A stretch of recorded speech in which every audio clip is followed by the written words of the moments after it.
Prochain arrêt, Binge Audio. Bonjour Douglas. Bonjour Douglas. Oui, bonjour. Oui, bonjour Douglas. C'est Anton Stolper, le journaliste qui vous a contacté sur Twitter, qui travaille sur les nonnes et sur Ronnie Crabbe. Ouais. Comment allez-vous ?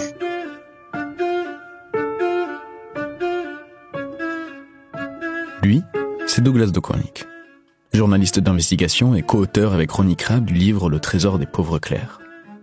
J'ai enfin réussi à le joindre et on a échangé quelques messages. Dans l'un d'entre eux, il me confirme que Ronnie Crabbe est toujours vivant, qu'il est aujourd'hui à Bruxelles. Mais par contre, il m'a aussi dit qu'il était en train de négocier un contrat de vente avec une société à Hollywood, et qu'il ne préférait donc pas donner d'interview pour l'instant. Mais Ronnie, je comprends sa position. Lui, ça lui a coûté 3 mois et demi de prison. Ça lui a coûté du fait qu'il était hyper médiatisé. Moi, je traite souvent des trucs sur des gens qui ont été condamnés à tort ou qui ont passé des mois en prison à tort. C'est une blessure pour la vie. C'est mon expérience. Et il faut respecter le fait que les gens vivent avec cette blessure et il veut être récompensé d'une manière à l'autre. Tout le monde le décrivait comme un fraudeur. D'accord. Et donc, mon motivation à l'époque, c'est d'aller le plus loin possible dans les recherches et de montrer que c'est le fraudeur ici, c'est pas Ronnie, c'est l'église à Bruges.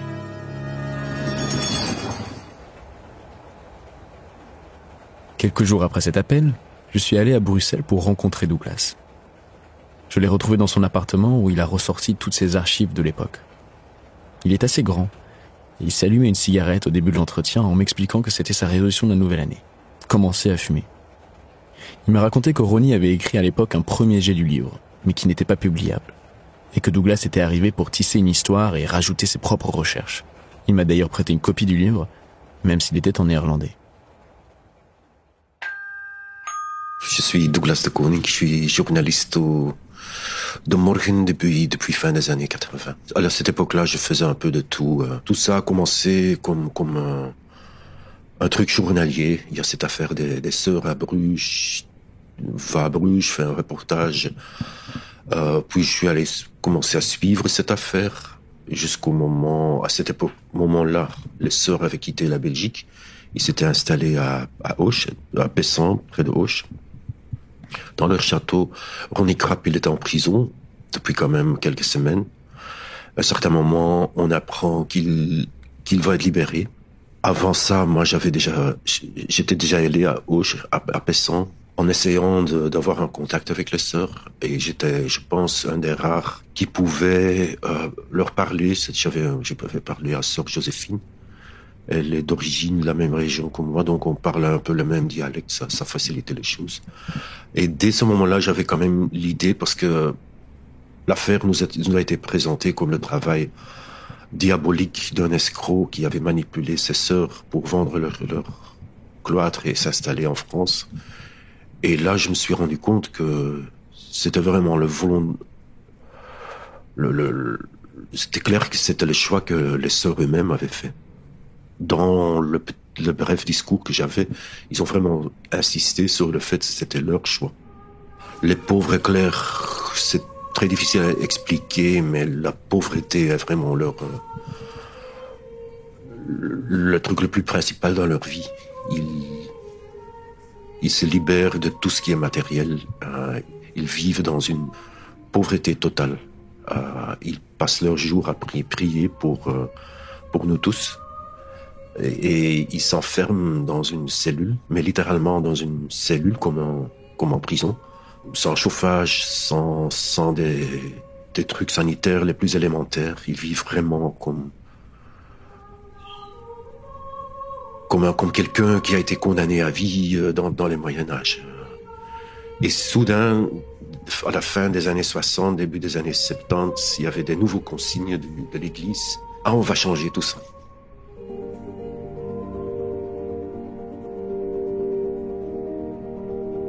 À partir de maintenant, vous pouvez aller où vous voulez, vous pouvez parler avec qui vous voulez. À un certain moment, ils ont compris que leur vie est un gâchis.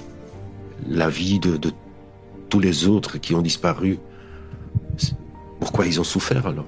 Donc ça, c'est les sœurs avant qu'elles rencontrent Ronnie Crabbe. Ouais. Elle les rencontre au Ronnie Crab en quelle année?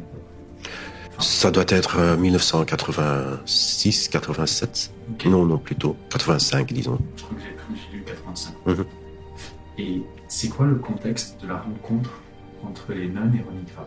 Au début, Ronnie, c'est un enfant de l'église belge. Il a toujours vécu, la plupart de sa jeunesse, il a vécu dans des couvents chez des sœurs. Il connaissait le monde très bien. Il avait un diplôme assistant social. À un certain moment, il avait un resto avec son copain. Le resto a fait faillite. Il est allé travailler pour l'église, si je me rappelle bien.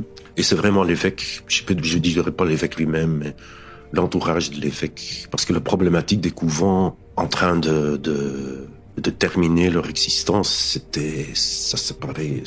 Il y avait un millier de couvents à cette époque-là encore en Flandre, avec tous des vieilles dames comme elle. Et la solution en général, c'est que les hiérarchies de l'Église dispersaient ces femmes.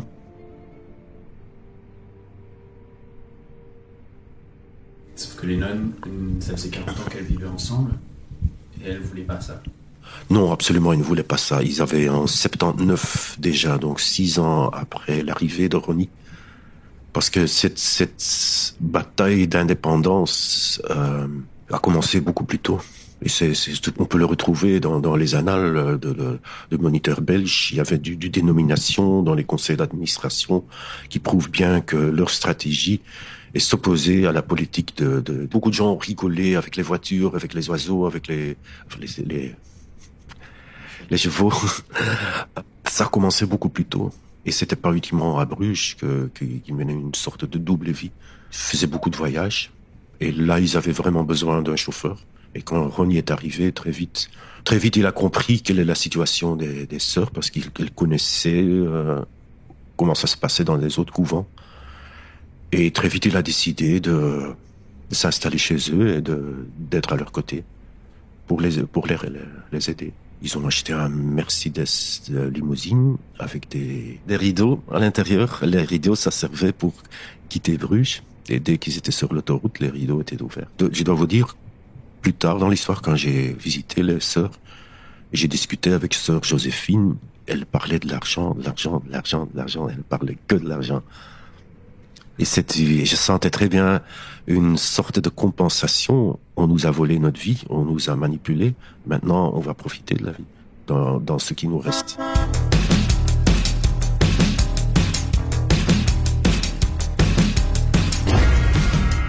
Ils faisaient des sorties à Paris, à Knokke, et toujours les bonnes adresses. Ronnie dit qu'il les a conduits au Moulin Rouge à un certain moment. C'est un samedi matin, très tôt, je pense, 6 ou 7 heures dans la matinée, il sonne comme ça, devant ma porte. J'habitais à Scarbeck avec ma copine. Ouais, je vais à Pessan.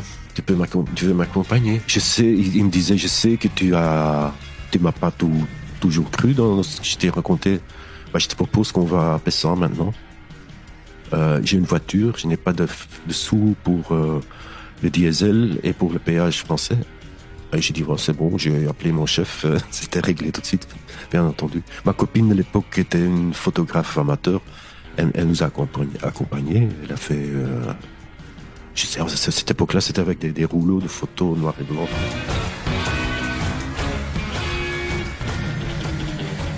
Et quand vous arrivez du coup au couvent, quand Ronnie rencontre les sœurs, qui se disent bonjour, comment se passe cette rencontre? Je me rappelle très bien, il gare sa voiture, paf, devant la porte.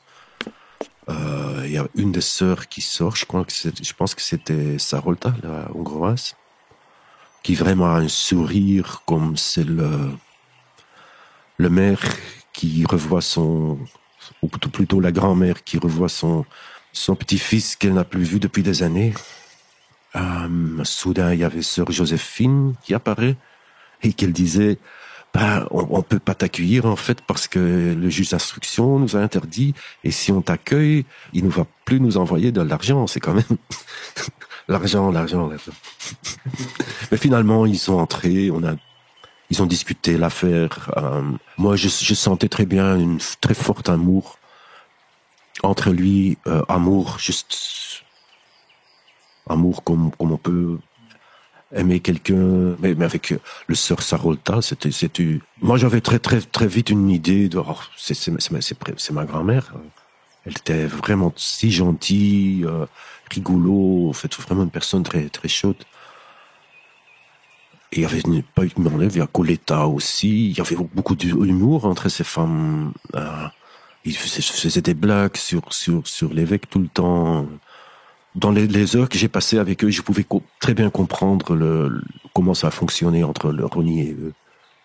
Mais décrire les sœurs comme des nonnes naïfs et pauvres, là, ça, je pense que je suis un des seuls journalistes qui a pu parler avec eux. C'est pas vrai, c'était des gens qui savaient très bien ce qu'elles voulaient. En fait, c'est une histoire d'émancipation des nonnes, de l'opportunisme de Ronnie. Je suis pas convaincu. Il y a un petit degré d'opportunisme, mais quand je me rappelle des discussions que j'ai eues avec lui, il me dit, Douglas, tu te rends pas compte, c'est quoi la vie avec 8, 9 vieilles dames qui savent gérer leur argent, mais là ça s'arrête. Toutes les autres capacités sociales, ils n'ont pas. Ils ont toujours des demandes, ils veulent aller au casino, ils veulent aller là-bas, ils veulent aller au restaurant, ils veulent aller faire un trip en Espagne. Il dit que c'était 24 heures de mes jours que j'étais consacré à ces nonnes. J'avais jamais un jour de congé. Ici, c'était 7 jours sur 7, 24 heures sur 24 pratiquement. Levé très très tôt. J'ai quand même bossé pour ces femmes. Moi, je me pose beaucoup de questions par rapport au parquet à Bruges. Je peux que dire que tout ça a été discuté en long et en large pendant le procès et Ronnie Crabbe a été acquitté. C'est ça qui compte finalement. En effet, quand l'histoire éclate en février 1990, c'est en partie parce que Ronnie Crabbe est interpellé à la suite d'une accusation d'une ancienne nonne. Il était soupçonné de faux et usage de faux, d'escroquerie, d'abus de confiance et de coups et blessures délibérés. Il est d'abord condamné en 1995, avant d'être acquitté de tous les faits par la cour d'appel de Gand un an plus tard. Dans un article du journal belge Le Soir en 1996, on peut lire ceci. Selon Ronnie Crabbe, qui aime les métaphores, il aurait été sacrifié comme l'agneau de Dieu après avoir joué pendant des années le rôle du bouclier qui devait cacher au monde extérieur ce que les pauvres clercs des multimillionnaires en réalité mijotaient. Ronnie Crabbe déclare même dans l'article: Ce sont les sœurs qui ont désiré une flottille de voitures de luxe. Ce sont elles qui ont voulu une fermette et ce sont encore elles qui ont décidé de vendre le couvent de Bruges et d'acheter un château à Pessan, dans les Pyrénées. Tout ceci cadré avec leurs ambitions de femmes libérées de la poigne de l'évêque de Bruges. Quand l'affaire a tourné au vinaigre pour les sœurs et que le parquet de Bruges, influencé par l'évêque, a décidé de bloquer l'argent des religieuses, on a simplement voulu me crucifier. Depuis le début de cette histoire, j'étais persuadé que Ronnie Crabbe était un renard. Un filou qui s'était certes occupé des nonnes mais qui avait réussi à les manipuler pour profiter de leur richesse. Mais Douglas et Pascal peignent un tout autre portrait. Celui d'un homme qui s'était presque sacrifié, pour reprendre ces termes, pour aider les nonnes à s'émanciper autant que possible à la fin de leur vie. Donc pas tant un opportuniste que ça. Mais était-ce vrai ? À la fin de l'entretien, Douglas m'a donné le numéro du juge d'instruction Henry Heymans. C'est lui qui avait signé le mandat d'arrêt de Ronnie Crabbe en 1990. On s'est donc donné rendez-vous le lendemain à Gand, dans un café devant la gare.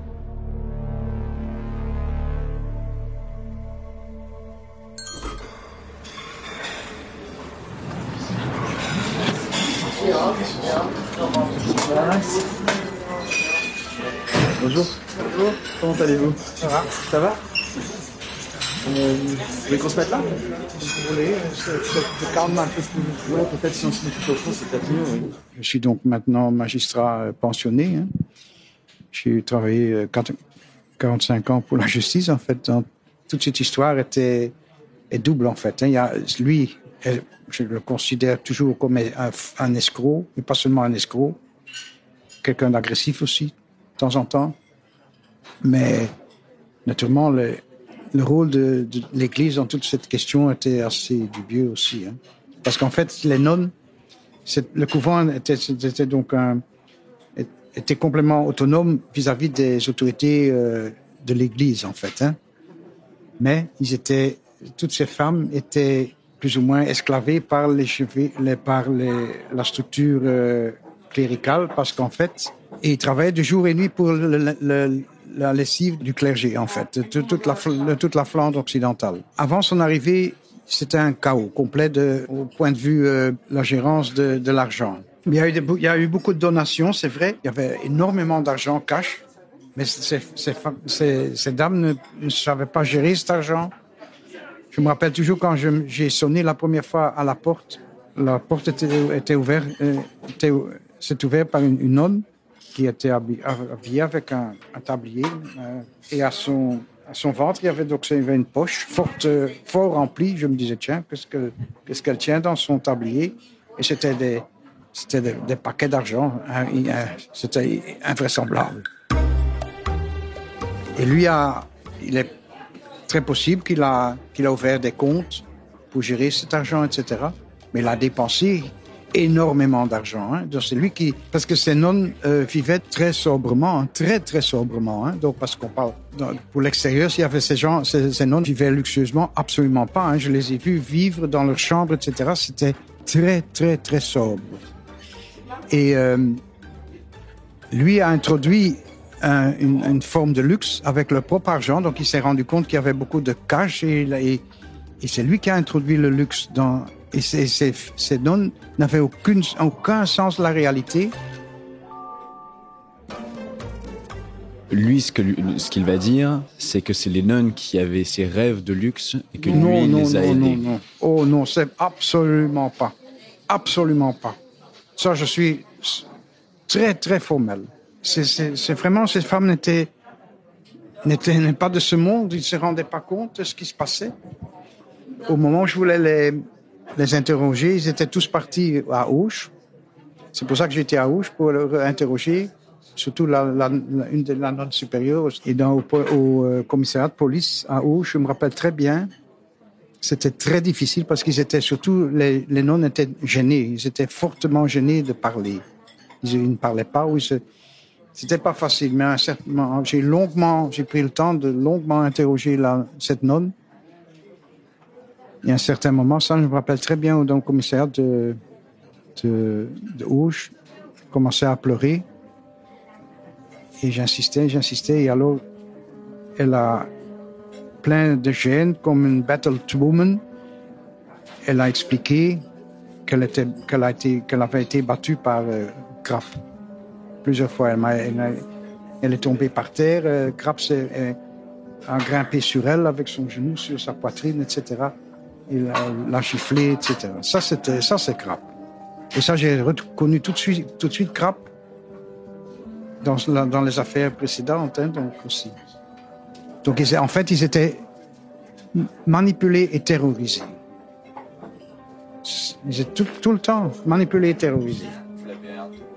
Oui. Bah oui, pour le mettre sous mandat d'arrêt, en tout cas. Hein. C'est un psychopathe. Hein. Donc, il n'y a pas moyen de... Moi, j'ai toujours eu l'impression qu'il s'est très, très, très, très bien rendu compte que je savais quel personnage il était. En tout cas, avec un psychopathe, ça sert à rien de l'interroger ou pas en général, c'est mon expérience en tant que juge d'instruction. Tout document qui vient de Krap c'est manipulé, tout ça est manipulé. Donc, mais je dis, et alors, il faut bien se rendre compte, dans ma situation personnelle, hein, donc j'ai toujours été anticlérical, hein, donc je suis, hein, parce que là, ça aussi, Krap a probablement aussi essayé à un certain moment de faire croire que je me trouvais du côté des autorités de l'Église. C'est absolument pas le cas, bien au contraire. Très, très triste. L'humiliation, ces femmes ont été humiliées, ils ont été ridiculisés, humiliés, Crabbe a fait croire tout ça à l'extérieur, ça c'est vrai, mais j'étais absolument pas heureuse. Actuellement, hein, ces femmes-là seraient prises en charge par une institution pour femmes battues. Hein. Ça m'a fort touché, toute cette affaire. C'est pour ça que après 30 ans, je me rappelle encore des détails, parce que j'étais fort scandalisé, et aussi par le fait que le monde extérieur ne se rendait pas compte de ce qui se passait là dans ce couvent. C'était une manipulation de Crabbe, tout simplement, et après il a fait croire toutes sortes de choses.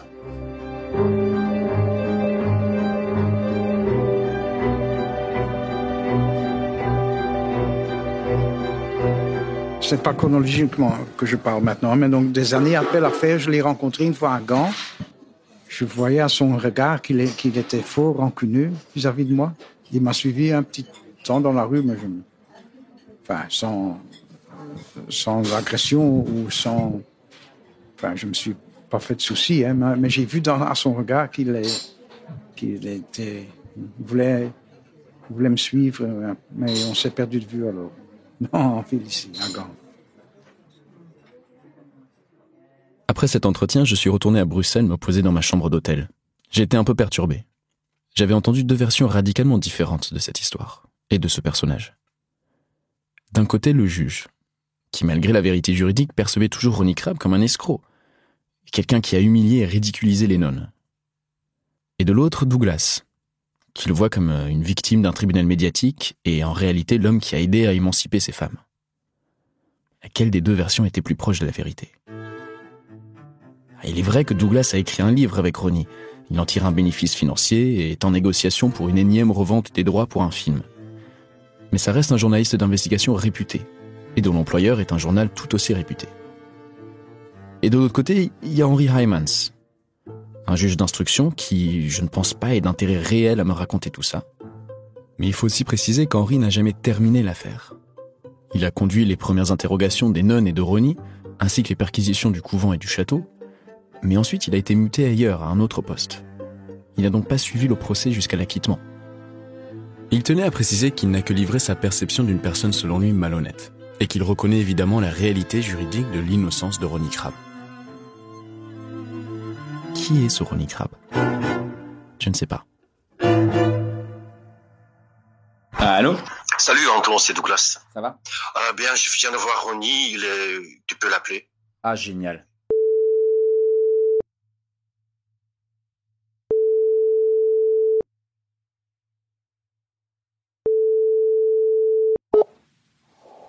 Allô ? Oui, bonjour Monsieur Crabbe. Oui. Oui, bonjour, c'est Anton Stolper à l'appareil. Bonjour monsieur, oui. Comment allez-vous ? Ça va. J'ai eu 2 messages en après-midi de Douglas de Koning qui me demandait de le contacter. Il m'a expliqué que vous êtes ici pour très peu de temps, en hôtel à Bruxelles, C'est ça. et que vous avez envie de me parler, voilà. Exactement. Oui.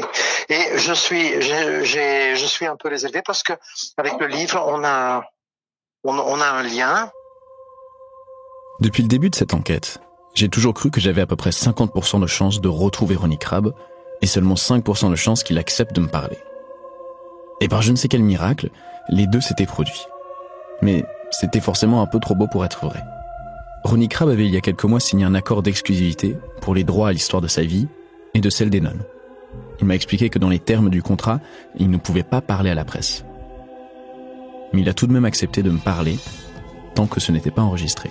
Voilà. Ça marche, je note ça. Alors, 6h moins le quart, 5h45, gare du Midi. Gare du Midi, demain. Ok, Monsieur Crabbe, bah, écoutez, je suis ravi. J'ai hâte de vous rencontrer, de vous voir enfin, et de discuter tout simplement. Oui, à demain, merci, bonsoir. À demain, bonne soirée. À demain, bonne soirée. Yes! Putain! C'était pas très professionnel. Yes! Rendez-vous avec Ronnie Crabbe demain.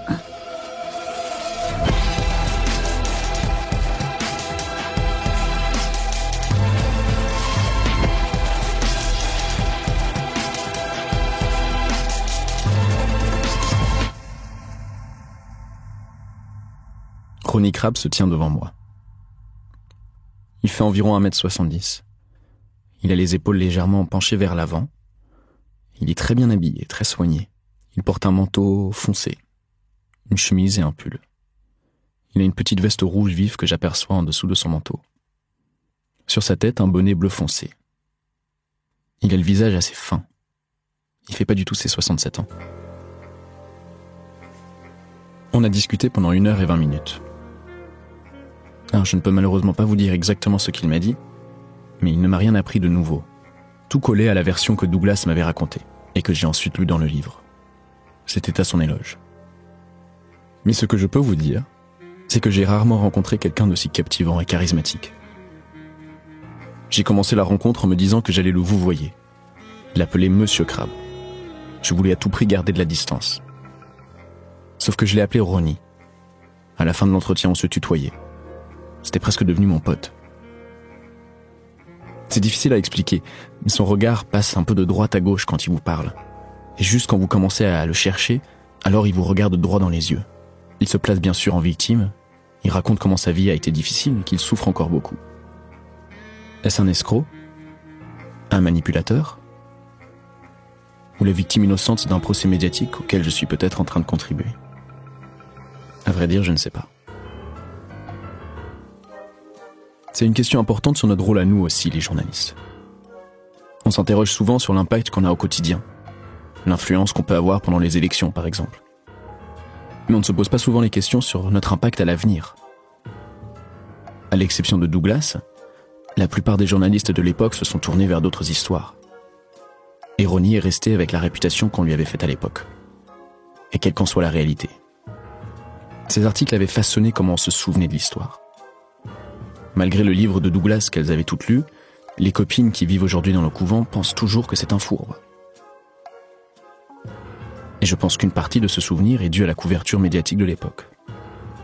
Il y a eu des dizaines d'articles sur chaque rebondissement et détail de l'affaire, mais seulement un seul, 5 ans plus tard, pour dire que Ronnie avait été acquitté.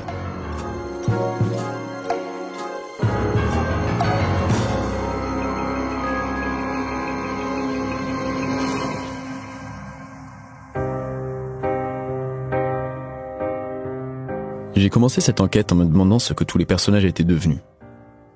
Que restait-il après 30 ans? Alors il reste encore quelques objets ici et là. Le château, même s'il a changé un peu depuis. Le couvent, qui lui a beaucoup changé. Et les voitures qui doivent être quelque part dans une collection. Quant aux gens concernés par l'histoire, dans le cas des nonnes, elles sont probablement soit toutes mortes, soit cachées quelque part dans un couvent. Je n'ai pas réussi à les retrouver. Et je ne saurai probablement jamais si elles ont participé au manège ou si elles l'ont subi. Au début, je vous ai parlé de l'évêque de Bruges, celui qui avait essayé d'empêcher la vente du couvent. Il s'appelle Roger van Geleuve, et son rôle, ainsi que celui de l'Église de manière générale, mérite d'être creusé plus profondément. Lui, en tout cas, est aujourd'hui enfermé dans un monastère, quelque part, écarté par les autorités religieuses après avoir reconnu des actes pédophiles. Les habitants de Pessan, eux, ont un souvenir collectif vague de ces étranges religieuses qui étaient venues s'installer là. Pascal rêve encore de son film qu'il n'a jamais fait. Le juge Heymans garde toujours un souvenir très mauvais et une horrible impression de Ronnie Crabbe. Et Douglas a aussi ses souvenirs, ainsi que son livre qu'il a écrit alors qu'il avait mon âge avec Ronnie. Et justement, il reste Ronnie Crabbe. À 67 ans, il maintient qu'il doit continuer à travailler parce qu'il n'a pas de pension, à cause des années qu'il a passées à fuir la Belgique. C'est l'homme qui a passé 30 ans à fuir cette histoire, tout en essayant régulièrement d'en tirer profit. C'est tout le paradoxe de Ronnie Crabbe.